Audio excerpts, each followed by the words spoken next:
So if you're a car guy like me, you've probably seen these ads for these solder seal connectors before. It looks like you can make a solder connection using just a lighter and 2 pieces of wire. Now, I come from doing a lot of wiring repairs in the past, and I know how hard it is to get a good solder connection between 2 wires. So these things look like a real time saver, and hopefully I would think that they work well. So today we're going to be testing out these solder seal connectors both on the bench as well as on my BMW, and we're going to find out if it's actual solder, if it's as strong as it looks like it is in all the commercials, and we're going to find out if this is the new way for everyone to be making wiring repairs on their cars. So let's get right into today's video.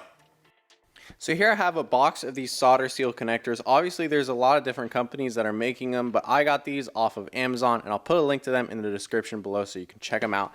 Comes with about 180 pieces and a lot of different sizes as well. So we're going to be doing a bench test here, and I'm going to choose the smallest, or the second smallest, I guess, of the solder connectors. It's these little red ones here, and so you see how they work in the commercials. Just by heating this up, the solder will melt and actually can make a connection between the 2 wires, and then the whole tube here shrinks, and I believe that this colored pigmented plastic here is supposed to make like a watertight seal so that you don't let any water into the exposed copper and solder connection in the middle.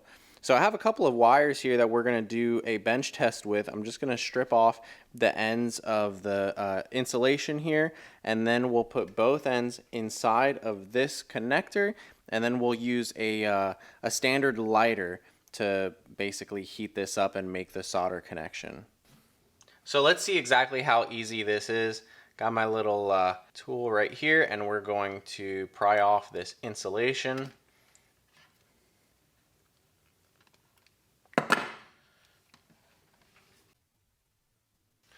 So there you go, I've got both wires exposed. Now I'm just going to put them in the opposite directions, and we'll grab the solder seal connector and put it in there. Want to have the copper right on the solder point.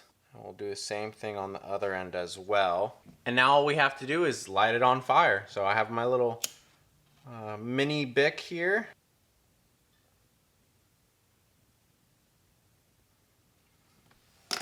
Now it's definitely pliable and bendable while it's still hot, so I'm going to wait a little bit for it to cool down, and that'll make sure that the solder has completely cooled down and solidified, and also that the plastic heat shrink has cooled down and it's not going to bend and tear while we try to move it. So let's let it cool down a second.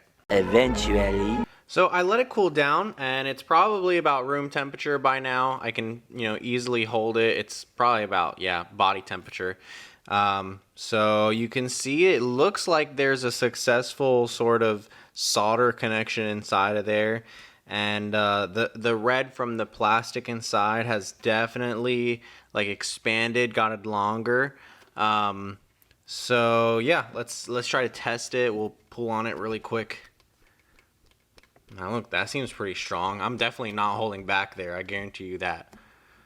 So that is a strong solder. Well, I guess it could be the solder connection that's strong, or it could just be this sort of heat shrink seal thing right here. That could be the strong point. So what I'm curious, and what I'm going to do now is I'm actually going to get my hobby knife, and I'm going to cut off this heat shrink connector, and we're going to find out if there's actually a solder connection in there, or if it's just like a fake connection, if there's really nothing holding this together.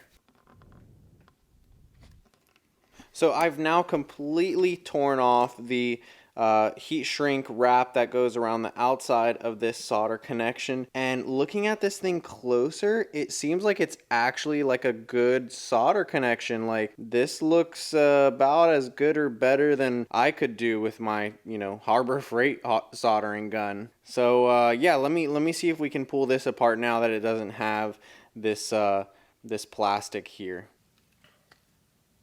All right, so it did break there. Let's see.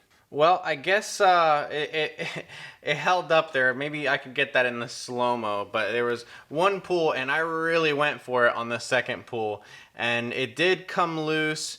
There is actually what looks like the solder went around the outside of this thing. So definitely was a good solder connection, but I kind of ruined it there by pulling on it.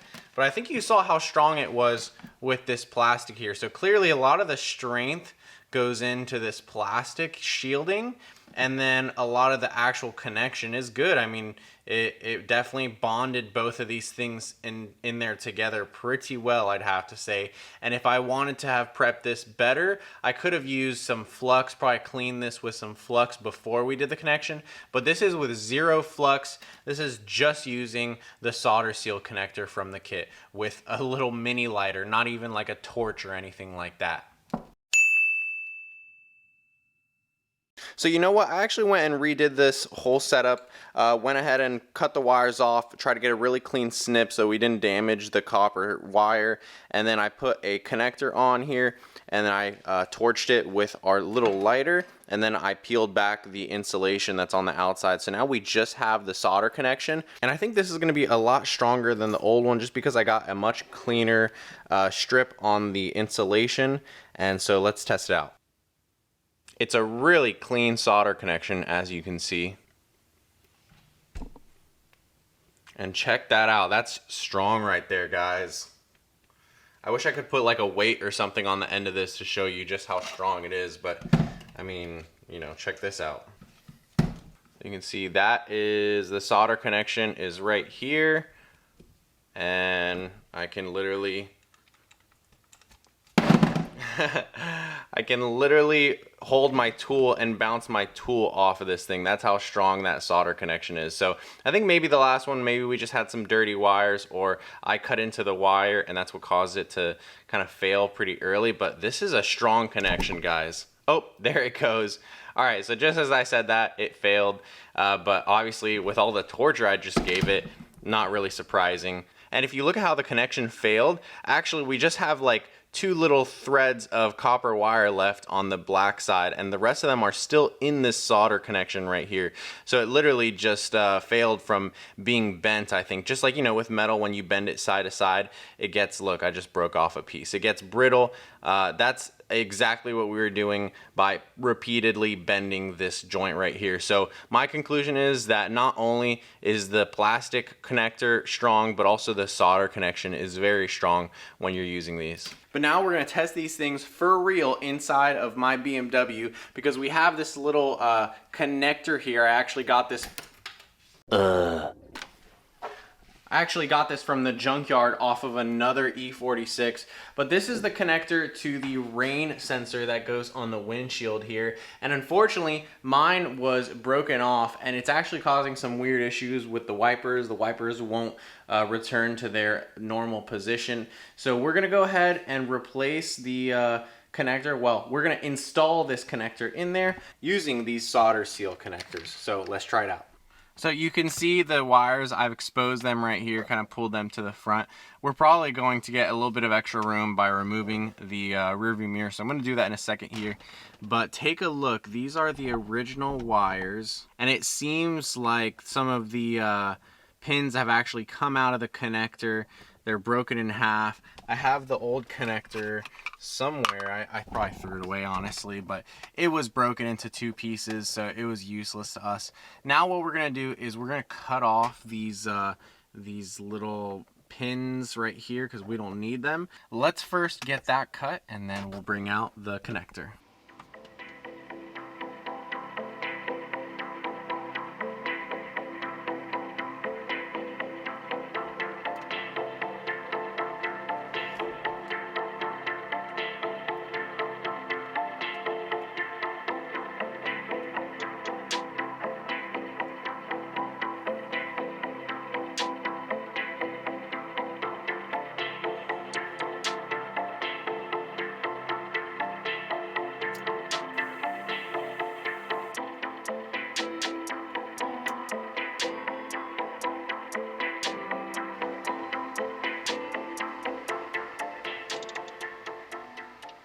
So that was super quick and easy. Didn't have to use my solder gun or anything like that.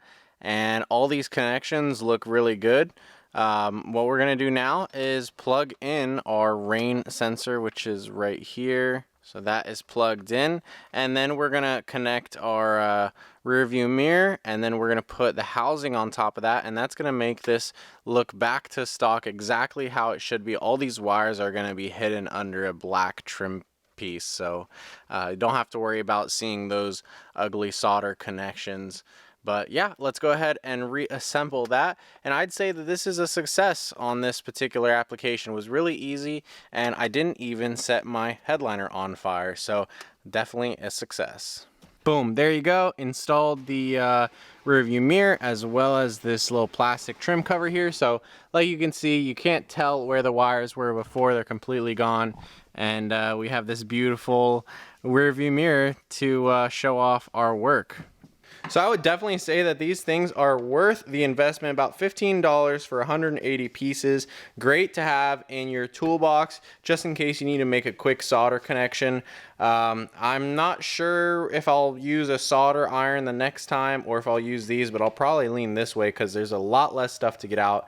You really just need your lighter and these little crimp connectors. So these are definitely a winner. I'm gonna go ahead and put my seal of approval on them. And if you guys are trying to do some wiring repairs, definitely check them out. So that is going to conclude our video for today. I hope you guys enjoyed watching, and I'm really happy with the results of this little wiring repair that we did on the E46 wagon. If you enjoy BMW content like this, please leave a like down below, comment what you thought of the video, and subscribe to the channel if you're new and you haven't yet. I hope everyone has an awesome day, and we will see you in the next video.